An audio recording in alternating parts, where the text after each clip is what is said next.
ਐਂ ਜਿਹਾ ਕਰਨ ਦਾ ਮਨ ਸੀ ਜਿਹੜਾ ਮੈਂ ਪਹਿਲਾਂ ਨਹੀਂ ਦੇਖਿਆ।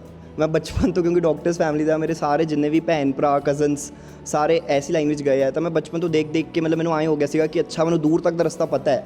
ਅਤੇ ਮੈਂ ਨਹੀਂ ਚਾਹੁੰਦਾ ਸੀਗਾ ਕਿ ਸਾਰਾ ਤੁਹਾਨੂੰ ਪਹਿਲਾਂ ਹੀ ਮਤਲਬ 16 ਸਾਲਾਂ ਦੀ ਉਮਰ 'ਤੇ ਤੁਹਾਨੂੰ ਪਤਾ ਹੋਵੇ ਕਿ ਤੁਸੀਂ 32 ਸਾਲਾਂ ਦੀ ਉਮਰ ਤੱਕ ਵੀ ਕੀ ਕਰ ਰਹੇ ਹੋ। ਮੈਡੀਸਿਨ ਦੇ ਵਿੱਚ ਮਤਲਬ ਠੀਕ ਹੈ, ਸਾਇੰਸ ਅੱਛੀ ਲੱਗਦੀ ਸੀ, ਬਟ ਮੇਰਾ ਜ਼ਿਆਦਾ ਇੰਟਰਸਟ ਹਮੇਸ਼ਾ ਉਹ ਸਬਜੈਕਟਸ ਰਿਹਾ ਹੈ।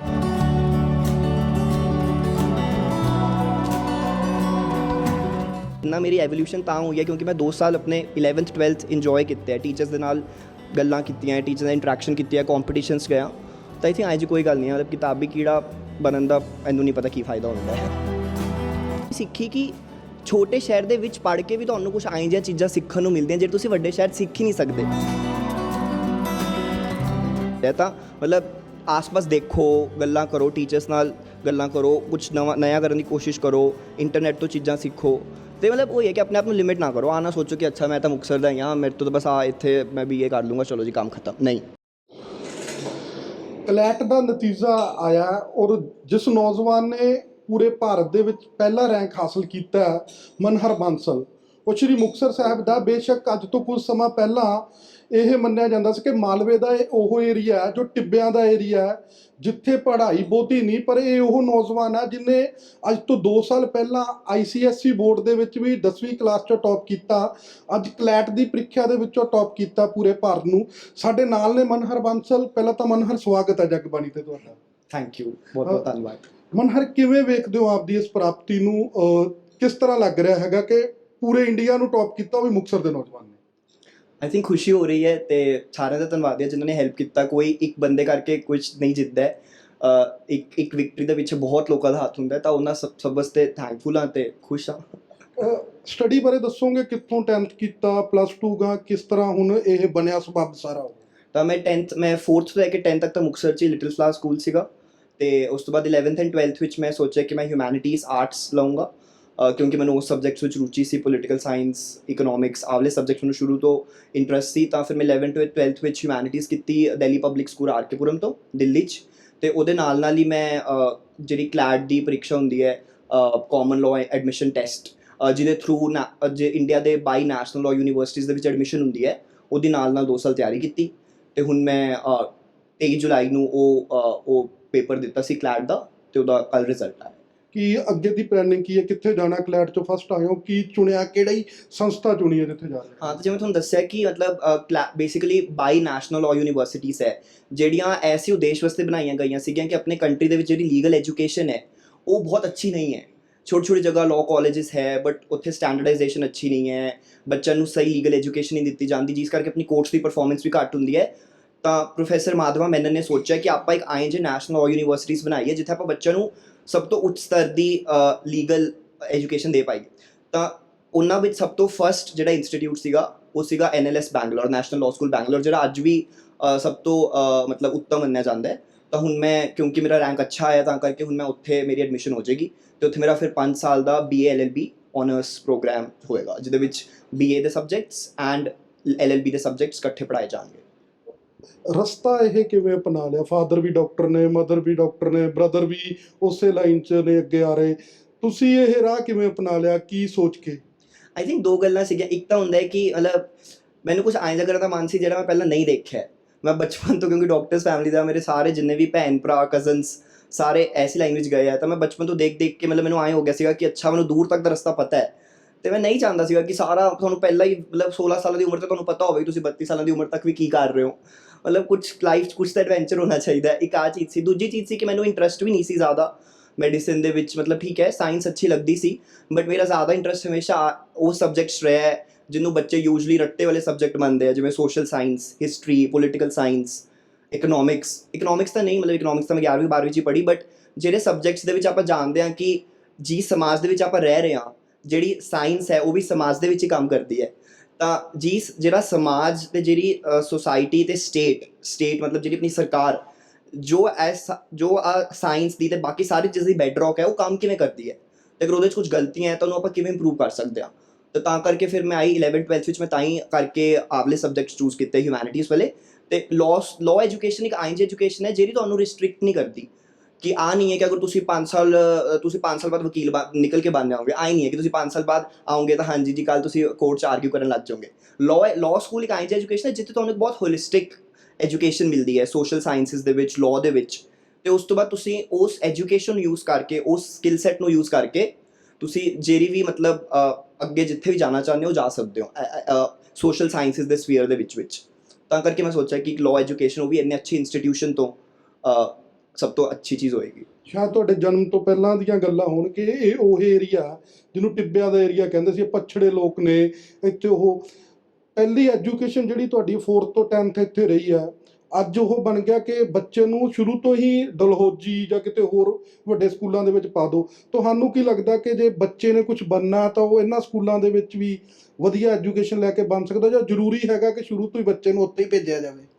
आई थिंक दोनों गल्लां मतलब आई थिंक पहली गल आई है कि कोई भी जगह या फिर कोई भी इलाका पिछड़िया उन्होंने लोगों के ਕਾਰਨਾਂ ਕਰਕੇ ਲੋਕਾਂ ਦੇ ਬੇਸਿਸ ਤੇ ਹੁੰਦਾ, ਨਾ ਕਿ ਉਸ ਜਗ੍ਹਾ ਤੇ ਕੁਝ ਆਇਨ ਜਾਏ ਕਿ ਜਿਹੜਾ ਉਹ ਨਹੀਂ ਕਰ ਸਕਦਾ। ਤਾਂ ਅਗਰ ਜਿਹੜੇ ਬੱਚੇ ਹੈ ਫਿਰ ਜੋ ਕੁਝ ਕਰਨਾ ਚਾਹੁੰਦੇ ਹੈ, ਅਗਰ ਉਹਨਾਂ ਵਿੱਚ ਵਿਲ ਪਾਵਰ ਹੈ ਤੇ ਅਗਰ ਉਹਨਾਂ 'ਚੋਂ ਡਰਾਈਵ ਹੈ ਕਿ ਉਹਨਾਂ ਨੇ ਕਰਨਾ ਹੈ, ਤਾਂ ਉਹ ਲਿਮਿਟਡ ਰਿਸੋਰਸਿਸ ਦੇ ਵਿੱਚ ਵੀ ਕਰ ਸਕਦੇ ਹੈ। ਮਤਲਬ ਹੁਣ ਮੈਂ ਜਿਵੇਂ 11th 12th ਵਿੱਚ ਦਿੱਲੀ 'ਚ ਪੜ੍ਹਾਈ ਕੀਤੀ, ਤਾਂ ਠੀਕ ਹੈ ਉੱਥੇ ਸਕੂਲਸ ਬਹੁਤ ਅੱਛੇ ਹੈ, ਮੈਂ ਬਹੁਤ ਕੁਝ ਨਵਾਂ ਸਿੱਖਿਆ, ਬਟ ਮੈਂ ਇੱਕ ਚੀਜ਼ ਆ ਵੀ ਸਿੱਖੀ ਕਿ ਛੋਟੇ ਸ਼ਹਿਰ ਦੇ ਵਿੱਚ ਪੜ੍ਹ ਕੇ ਵੀ ਤੁਹਾਨੂੰ ਕੁਝ ਆਈ ਜਿਹੀਆਂ ਚੀਜ਼ਾਂ ਸਿੱਖਣ ਨੂੰ ਮਿਲਦੀਆਂ ਜਿਹੜੇ ਤੁਸੀਂ ਵੱਡੇ ਸ਼ਹਿਰ ਸਿੱਖ ਹੀ ਨਹੀਂ ਸਕਦੇ। ਆਪਣੀ ਫੈਮਿਲੀ ਦੇ ਨਾਲ ਅਟੈਚਡ ਹੋਣਾ, ਆਪਣੇ ਟੀਚਰਸ ਦੀ ਰਿਸਪੈਕਟ ਕਰਨਾ, ਜਿਹੜੀ ਛੋਟੀ ਛੋਟੀ ਗੱਲਾਂ ਹੈ ਜਿਹੜੀ ਲਾਈਫ ਦੇ ਵਿੱਚ ਬਹੁਤ ਹੈਲਪ ਕਰਦੀਆਂ, ਉਹ ਮੇਰੇ ਹਿਸਾਬ ਨਾਲ ਤੁਸੀਂ ਛੋਟੇ ਸ਼ਹਿਰ 'ਚ ਰਹਿ ਕੇ ਬਲਕਿ ਜ਼ਿਆਦਾ ਸਿੱਖਦੇ ਹੋ। ਤਾਂ ਓਬਵੀਅਸਲੀ ਮੈਂ 4th ਤੋਂ 10th ਜਿਹੜੀ ਪੜ੍ਹਾਈ ਕੀਤੀ, ਮੈਂ ਕਹਿੰਦਾ ਕਿ ਅੱਜ ਦਾ ਮੇਰਾ ਜਿਹੜਾ ਰਿਜ਼ਲਟ ਹੈ ਉਹ ਉਹਨਾਂ ਟੀਚਰਸ ਕਰਕੇ ਵੀ ਹੈ ਜਿਨ੍ਹਾਂ ਨੇ ਮੈਨੂੰ 4th ਤੋਂ 10th ਤੱਕ ਵੀ ਪੜ੍ਹਾਇਆ, 1st ਤੋਂ ਲੈ ਕੇ ਪੜ੍ਹਾਇਆ। ਕਿਉਂਕਿ ਛੋਟੀ ਛੋਟੀ ਚੀਜ਼ਾਂ ਤੁਹਾਨੂੰ ਕਦੇ ਕੁਝ ਤੁਹਾਡੇ ਦਿਮਾਗ 'ਚ ਰਹਿ ਜਾਂਦੀ ਹੈ ਜਿਹੜੀ ਤੁਹਾਨੂੰ ਅੱਗੇ ਜਾ ਕੇ ਹੈਲਪ ਕਰਦੀ ਹੈ। ਤਾਂ ਮਤਲਬ ਮੇਰਾ ਇਹ ਮੰਨਣਾ ਹੈ ਕਿ ਰਿਸੋਰਸਿਸ ਲਿਮਿਟਡ ਹੋਣ ਦੇ ਬਾਵਜੂਦ ਵੀ ਅਗਰ ਆਪਣੇ ਵਿੱਚ ਸ਼ਕਤੀ ਹੋਵੇ ਤਾਂ ਆਪਾਂ ਬਹੁਤ ਕੁਝ ਕਰ ਸਕਦੇ ਹਾਂ। ਕੋਈ ਸੁਨੇਹਾ ਜਿਹੜਾ ਆਪ ਤੋਂ ਛੋਟਿਆਂ ਨੂੰ ਜਾਂ ਆਪਦੇ ਹਮ ਉਮਰਾਂ ਨੂੰ ਦੇਣਾ ਚਾਹੋ? आई थिंक एक मैं आई सुनेहा देना चाहूँगा कि आजकल भेड़ चाल बहुत है। आजकल आया कि अगर एक बंदा मैडिसन कर रहा है तो उन्होंने कुछ लेना देना नहीं मैडिसन का, कुछ तो इंटरस्ट नहीं, सारे जने उत्थे चले जाते हैं। कोई जना IIT कर रहा है, बड़ा पैकेज मिल रहा है जी, चलो जी सारे जने उधर चले जाते हैं। बट लाइफ ਦੇ ਵਿੱਚ ਆਪਾਂ एंड ਵਿੱਚ ਆਪਾਂ ਨੂੰ ਆ ਦੇਖਣਾ ਚਾਹੀਦਾ ਕਿ ਉਹ ਜਿਹੜੇ ਲੋਕ ਜੋ ਇੰਨੀ ਜਲਦੀ अर्ली डिसीजन ਲੈ ਲੈਂਦੇ ਆ, ਉਹ एंड ਵਿੱਚ ਜਾ ਕੇ ਖੁਸ਼ ਹੈ ਨਹੀਂ ਹੈ, ਜਾਂ ਫਿਰ ਜੋ ਉਹਨਾਂ ਨੇ ਪ੍ਰੋਫੈਸ਼ਨ ਚੂਜ਼ ਕੀਤਾ ਉਹਨੂੰ ਜਸਟਿਸ ਕਰ ਰਹੇ ਨਹੀਂ ਕਰ ਰਹੇ।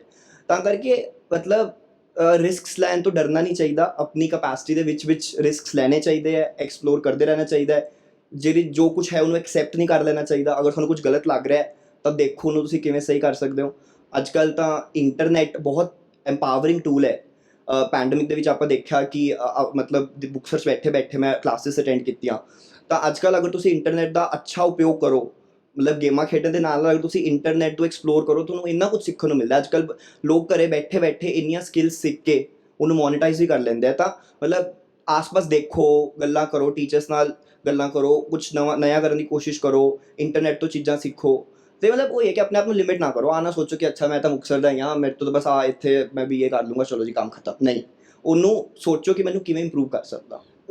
ਇੱਕ ਗੱਲ ਹੈ ਕਿ ਇਹੋ ਜਿਹੇ ਐਗਜ਼ਾਮ 'ਚ ਕਹਿੰਦੇ ਆਮ ਤੌਰ 'ਤੇ ਧਾਰਨਾ ਬਣੀ ਹੁੰਦੀ ਹੈ ਕਿ ਜਿਹੜੇ ਬੱਚੇ ਉਹ ਕੀੜੇ ਹੋਣ ਨਾ, ਕਹਿੰਦੇ ਪੜ੍ਹਾਈ ਦੇ ਉਹੀ ਇਹੋ ਜਿਹੇ ਐਗਜ਼ਾਮ, ਇਹੋ ਜਿਹਾ ਹੀ ਕੋਈ ਸ਼ਡਿਊਲ ਸੀਗਾ ਜਾਂ ਇੰਜੋਏ ਵੀ ਕੀਤਾ ਹੈਗਾ ਲਾਈਫ? ਮੈਂ ਤਾਂ ਕਹਿੰਦਾ ਬਿਲਕੁਲ ਉਲਟਾ ਹੈ। ਮਤਲਬ ਕਲੈਟ ਇੱਕ ਬਹੁਤ ਅੱਛਾ ਐਗਜ਼ਾਮ ਹੈ, ਠੀਕ ਹੈ ਉਹਦੇ ਵਿੱਚ ਇੰਪਰੂਵਮੈਂਟ ਹੋ ਰਹੀ ਹੈ, ਬਟ ਕਲੈਟ ਆਏ ਜਿਹਾ ਐਗਜ਼ਾਮ ਹੈ ਜਿਹਦੇ 'ਚ ਕੋਈ ਸਿਲੇਬਸ ਹੈ ਹੀ ਨਹੀਂ। ਨਹੀਂ ਹੈ ਕਿ ਅੱਛਾ 200 ਪੇਜਾਂ ਦੀ ਕਿਤਾਬ ਹੈ, ਤੁਸੀਂ ਰੱਟ ਲਓ ਅਤੇ ਤੁਹਾਡਾ ਹੋ ਜਾਏਗਾ। ਕਿਉਂਕਿ ਕਲੈਟ ਦਾ ਤੁਸੀਂ ਐਗਜ਼ਾਮ ਦੇਖੋ, ਉਹ ਤੁਹਾਡਾ ਟੈਸਟ ਕਰਦੇ ਆ ਕਿ ਅਗਰ ਤੁਹਾਨੂੰ ਕੁਝ ਪੜ੍ਹਨ ਵਾਸਤੇ ਦੇਤਾ ਤਾਂ ਤੁਸੀਂ ਉਹਨੂੰ ਪੜ੍ਹ ਕੇ ਐਨਾਲਾਈਜ਼ ਕਰਕੇ ਕਿਵੇਂ ਉਹਨੂੰ ਸਮਝ ਸਕਦੇ ਹੋ। ਅਤੇ ਆਹ ਜਿਹੀਆਂ ਚੀਜ਼ਾਂ ਜਿਹੜੀ ਤੁਸੀਂ 1 ਮਹੀਨੇ ਦੇ ਵਿੱਚ ਰੱਟ ਕੇ ਨਹੀਂ ਕਰ ਸਕਦੇ। ਆਹ ਜਿਹੀਆਂ ਚੀਜ਼ਾਂ ਜਿਹੜੀ ਤੁਹਾਡੀ ਲਾਈਫ ਲੌਂਗ ਲਰਨਿੰਗ 'ਤੇ ਬੇਸ ਹੁੰਦੇ। ਜਿਵੇਂ ਮੈਂ ਪਹਿਲਾਂ ਕਿਹਾ ਕਿ ਬਚਪਨ ਤੋਂ ਤੁਸੀਂ ਅਗਰ ਕਲਾਸਿਸ ਵਿੱਚ ਡਿਸਕਸ਼ਨਸ ਕੀਤੀਆਂ, ਤੁਸੀਂ ਕਿਤਾਬਾਂ ਪੜ੍ਹੀਆਂ ਤਾਂ ਤੁਹਾਨੂੰ ਤਾਂ ਮਤਲਬ ਉਸ ਹਿਸਾਬ ਨਾਲ ਆਹ ਪੇਪਰ ਉਵੇਂ ਕਲੀਅਰ ਹੋ ਸਕਦਾ। ਤਾਂ ਕਿਤਾਬੀ ਕੀੜਾ ਤਾਂ ਮਤਲਬ ਮੈਂ ਤਾਂ ਆਪਣੇ ਆਪ ਨੂੰ ਨਹੀਂ ਮੰਨਦਾ। ਹੁਣ ਲੋਕ ਕਹਿਣ ਦਾ ਡਿਫਰੈਂਟ ਗੱਲ ਹੈ। ਜਦ ਤੱਕ ਮਜ਼ੇ ਦੀ ਗੱਲ ਰਹੀ, ਹੁਣ ਜਿਵੇਂ ਮਤਲਬ ਆਹੀ ਗੱਲ ਹੈ ਕਿ ਮੈਂ ਇੱਕ ਕਿਤਾਬ ਤਾਂ ਮੇਰੀ ਹਮੇਸ਼ਾ ਚੱਲਦੀ ਰਹਿੰਦੀ ਸੀ। ਜਦੋਂ ਮੈਂ ਕਿਤਾਬ ਦੀ ਗੱਲ ਕਰਦਾ, ਪੜ੍ਹਾਈ ਦੀ ਕਿਤਾਬਾਂ ਨਹੀਂ, ਜਿਹੜੀ ਮੇਰੀਆਂ ਹੋਰ ਕਿਤਾਬਾਂ ਹੁੰਦੀਆਂ, ਫਿਕਸ਼ਨ ਹੋ ਗਈ, ਨੋਵਲਸ ਹੋ ਗਿਆ, ਉਹ ਮੇਰੀ ਇੱਕ ਕਿਤਾਬ ਹਮੇਸ਼ਾ ਕੋਈ ਨਾ ਕੋਈ ਚੱਲਦੀ ਰਹਿੰਦੀ ਹੁੰਦੀ ਹੈ। ਤਾਂ ਮੈਂ 2 ਤੋਂ 4 ਤਰੀਕ ਵਿੱਚ ਸਾਡੇ ਸਕੂਲ ਦੀ ਤਰਫ ਤੋਂ ਅਸੀਂ ਇੱਕ ਡਿਬੇਟ ਵਿੱਚ ਗਏ ਸੀ। ਸੋਚੋ ਤੁਸੀਂ 23 ਜੁਲਾਈ ਨੂੰ ਕਲੈਟ ਦਾ ਪੇਪਰ ਸੀ, ਉਹਦੇ ਬਿਲਕੁਲ 20 ਦਿਨ ਪਹਿਲਾਂ ਮੈਂ ਅਤੇ ਮੇਰੇ ਦੋਸਤ ਅਸੀਂ ਆਪਣੇ ਸਕੂਲ ਨੂੰ ਇੱਕ ਡਿਬੇਟ ਕੰਪੀਟੀਸ਼ਨ ਵਿੱਚ ਰੈਪਰੈਜ਼ੈਂਟ ਕੀਤਾ 3 ਦਿਨ। ਉਹ 3 ਦਿਨ ਮੈਂ ਕੋਈ ਕਲੈਟ ਦੀ ਬਾਹਲੀ ਪੜ੍ਹਾਈ ਨਹੀਂ ਕੀਤੀ। ਤਾਂ ਮੈਨੂੰ ਨਹੀਂ ਲੱਗਦਾ ਕਿ ਕਲੈਟ ਕੋਈ ਆਏ ਜਿਹਾ ਐਗਜ਼ਾਮ ਹੈ ਜਿਹਦੇ ਤੁਸੀਂ ਆਪਣੇ ਪੂਰੇ ਜ਼ਿੰਦਗੀ ਦੇ 2 ਸਾਲ ਬਸ ਉਸੀ 'ਤੇ ਲਗਾ ਦਿਓ। ਮਤਲਬ ਆਈ ਥਿੰਕ 11 12th ਆਈਐਨਜੀ ਈਅਰਸ ਹੁੰਦੇ ਆ ਜਿੱਥੇ ਤੁਸੀਂ ਬਹੁਤ ਕੁਝ ਸਿੱਖ ਸਕਦੇ ਹੋ। 11 12th ਵਿੱਚ ਤੁਹਾਡੀ ਬਹੁਤ ਡਿਵੈਲਪਮੈਂਟ ਹੁੰਦੀ ਹੈ। ਜਦੋਂ ਮੈਂ ਆਪਣੇ ਆਪ ਨੂੰ 2 ਸਾਲ ਪਹਿਲਾਂ ਦੇ ਵਰਜ਼ਨ ਨੂੰ ਦੇਖਦਾ, ਜਿਹੜੀ ਮੇਰੀ ਅੱਜ ਦੀ ਇੰਟਰਵਿਊ ਹੈ ਤੇ 2 ਸਾਲ ਪਹਿਲਾਂ ਦੀ ਇੰਟਰਵਿਊ ਹੈ, ਉਹਦੇ ਵਿੱਚ ਬਹੁਤ ਫਰਕ ਹੈ। ਤਾਂ ਮੈਂ 2 ਸਾਲ 'ਚ ਇਸ ਵਾਸਤੇ ਨਹੀਂ ਸਿੱਖਿਆ ਕਿ ਮੈਂ ਕਮਰੇ 'ਚ ਬਹਿ ਕੇ ਕਲੈਟ ਦੀ ਤਿਆਰੀ ਕਰ ਰਿਹਾ ਸੀ। ਮੈਂ 2 ਸਾਲ 'ਚ ਇੰਨਾ ਮੇਰੀ ਐਵੋਲਿਊਸ਼ਨ ਤਾਂ ਹੋਈ ਹੈ ਕਿਉਂਕਿ ਮੈਂ 2 ਸਾਲ ਆਪਣੇ 11th 12th ਇੰਜੋਏ ਕੀਤੇ ਹੈ, ਟੀਚਰਸ ਦੇ ਨਾਲ ਗੱਲਾਂ ਕੀਤੀਆਂ, ਟੀਚਰ ਨਾਲ ਇੰਟਰੈਕਸ਼ਨ ਕੀਤੀ ਹੈ, ਕੰਪੀਟੀਸ਼ਨਸ ਗਿਆ। ਤਾਂ ਆਈ ਥਿੰਕ ਅੱਜ ਕੋਈ ਗੱਲ ਨਹੀਂ ਹੈ, ਕਿਤਾਬੀ ਕੀੜਾ ਬਣਨ ਦਾ ਮੈਨੂੰ ਨਹੀਂ ਪਤਾ ਕੀ ਫਾਇਦਾ ਹੁੰਦਾ ਹੈ। ਲਾਸਟ ਕਿ ਇਨ ਫਿਊਚਰ ਕੋਈ ਪਲਾਨ ਕੀਤਾ ਹੈਗਾ, ਕੀ ਕਰਨਾ ਹੈਗਾ ਲਾਸਟ? ਆਈ ਥਿੰਕ ਜਿਵੇਂ ਤੁਹਾਨੂੰ ਪਹਿਲਾਂ ਕਿਹਾ ਸੀਗਾ ਕਿ ਲਾਅ ਆਇਨਸ ਦਾ ਫੀਲਡ ਹੈ ਜਿਹਦੇ ਵਿੱਚ ਬਹੁਤ ਅਪੋਰਚੁਨਿਟੀਜ਼ ਹੈ, ਤੇ ਤਾਂ ਕਰਕੇ ਮੈਨੂੰ ਲੱਗਦਾ ਕਿ ਅਗਰ ਤੁਸੀਂ 5 ਸਾਲ ਪਹਿਲਾਂ ਹੀ ਸੋਚ ਕੇ ਬੈਠ ਜਾਓ ਕਿ ਮੈਂ ਤਾਂ ਆਈ ਕਰਨਾ ਹੈ, ਫਿਰ ਤੁਸੀਂ ਹੋ ਸਕਦਾ ਜਿਹੜੀ ਉਸ ਤੋਂ ਬੈਟਰ ਅਪੋਰਚੁਨਿਟੀ ਤੁਹਾਨੂੰ ਦੇਖੋਗੇ ਹੀ ਨਹੀਂ। ਅਗਰ ਤੁਸੀਂ ਪਹਿਲਾਂ ਸੋਚ ਕੇ ਚਲੇ ਗਏ ਕਿ ਮੈਂ ਤਾਂ ਆਈਐਸ ਦੀ ਤਿਆਰੀ ਕਰਨੀ ਹੈ, ਫਿਰ ਤੁਸੀਂ 5 ਸਾਲ ਲਾਅ ਵੱਲ ਤਾਂ ਦੇਖੋਗੇ ਨਹੀਂ, ਤੁਸੀਂ 5 ਸਾਲ ਲਾਅ ਦੇ ਹੋਰ ਅਪੋਰਚੁਨਿਟੀਜ਼ ਦੇਖੋਗੇ ਹੀ ਨਹੀਂ। ਤਾਂ ਮੇਰਾ ਮੰਨਣਾ ਆਈ ਹੈ ਕਿ ਹੁਣ ਮੈਨੂੰ 5 ਸਾਲ ਇੱਕ ਅੱਛੀ ਇੰਸਟੀਟਿਊਸ਼ਨ ਵਿੱਚ ਪੜ੍ਹਨ ਦਾ ਮੌਕਾ ਮਿਲਿਆ ਹੈ, ਤਾਂ ਹੁਣ ਮੈਂ ਉਹ 5 ਸਾਲ ਅੱਛੀ ਤਰ੍ਹਾਂ ਪੜ੍ਹਨਾ ਹੈ, ਉੱਥੇ ਇੰਜੋਏ ਕਰਨਾ ਹੈ, ਉੱਥੇ ਜਿੰਨੀ ਪੋਸਿਬਿਲਿਟੀਜ਼ ਐਕਸਪਲੋਰ ਕਰਨੀ ਹੈ, ਤੇ ਫਿਰ ਡਿਸੀਜਨ ਲੈਣਾ ਹੈ ਕਿ ਅਗਰ ਮੈਨੂੰ ਸਾਰੇ ਐਨਾਲਿਸਿਸ ਤੋਂ ਬਾਅਦ ਮੈਨੂੰ ਯੂਪੀਐਸਸੀ ਅੱਛਾ ਲੱਗਿਆ ਤਾਂ ਯੂਪੀਐਸਸੀ ਕਰ ਲੂੰਗਾ। ਅਗਰ ਸਾਰੇ ਐਨਾਲਿਸਿਸ ਤੋਂ ਬਾਅਦ ਮੈਨੂੰ ਅੱਛਾ ਲੱਗਿਆ ਕਿ ਮੈਂ ਕੋਰਟ ਵਿੱਚ ਬੈਟਰ ਲੋਕਾਂ ਨੂੰ ਰੈਪਰੈਜ਼ੈਂਟ ਕਰ ਸਕਦਾ ਤਾਂ ਮੈਂ ਲਾਇਰ ਬਣ ਜਾਊਂਗਾ। ਅਗਰ ਮੈਨੂੰ ਲੱਗਿਆ ਕਿ ਮੈਨੂੰ ਜੁਡੀਸ਼ਰੀ ਵਿੱਚ ਜਾਣਾ ਚਾਹੀਦਾ ਤਾਂ ਮੈਂ ਉਹਦੇ ਚਲਾ ਜਾਊਂਗਾ। ਮਤਲਬ ਮੈਂ ਪਹਿਲਾਂ ਤੋਂ ਕੁਝ ਫਿਕਸ ਨਹੀਂ ਕਰਨਾ ਚਾਹੁੰਦਾ। ਸੋ ਇਹ ਸਨ ਮਨਹਰ ਬਾਂਸਲ, ਜਿਨ੍ਹਾਂ ਦਾ ਸਪਸ਼ਟ ਤੌਰ 'ਤੇ ਕਹਿਣਾ ਕਿ ਹਜੇ 5 ਸਾਲ ਪੜ੍ਹਾਈ ਕਰਨੀ ਹੈ ਔਰ ਉਸ ਤੋਂ ਬਾਅਦ ਸੋਚਣਾ ਕਿ ਕੀ ਬਣਨਾ। ਪ੍ਰਮਾਤਮਾ ਇਹਨਾਂ ਦੇ ਸੁਪਨਿਆਂ ਨੂੰ ਜਿਹੜੀ ਆ ਉਹ ਉਡਾਨ ਦੇਵੇ ਔਰ ਅੱਗੇ ਹੋਰ ਇਸੇ ਤਰ੍ਹਾਂ ਪ੍ਰਾਪਤੀਆਂ ਕਰਦੇ ਹੋਏ ਇਸ ਇਤਿਹਾਸਕ ਧਰਤੀ ਦਾ ਨਾਮ ਹੋਰ ਰੋਸ਼ਨ ਕਰਨ। ਜਗਬਾਣੀ ਤੋਂ ਕੁਲਦੀਪ ਸਿੰਘ ਰੀਨੀ, ਸ੍ਰੀ ਮੁਕਤਸਰ ਸਾਹਿਬ। ਦੇਸ਼ ਦੁਨੀਆ ਦੀ ਹਰ ਵੱਡੀ ਖਬਰ ਨਾਲ ਜੁੜੇ ਰਹਿਣ ਲਈ ਸਾਡੇ YouTube ਚੈਨਲ ਨੂੰ ਸਬਸਕ੍ਰਾਈਬ ਕਰੋ। ਨਾਲ ਦੀ ਨਾਲ ਹਰ ਨਵੀਂ ਵੀਡੀਓ ਦੀ ਨੋਟੀਫਿਕੇਸ਼ਨ ਲਈ ਬੈਲ ਆਈਕਨ ਜ਼ਰੂਰ ਦਬਾਓ। ਜੇਕਰ ਤੁਸੀਂ ਇਹ ਵੀਡੀਓ Facebook ਤੇ ਦੇਖ ਰਹੇ ਹੋ ਤਾਂ ਇਸ ਨੂੰ ਲਾਈਕ ਜ਼ਰੂਰ ਕਰੋ ਔਰ ਜ਼ਿਆਦਾ ਤੋਂ ਜ਼ਿਆਦਾ ਸ਼ੇਅਰ ਵੀ ਕਰੋ। ਧੰਨਵਾਦ।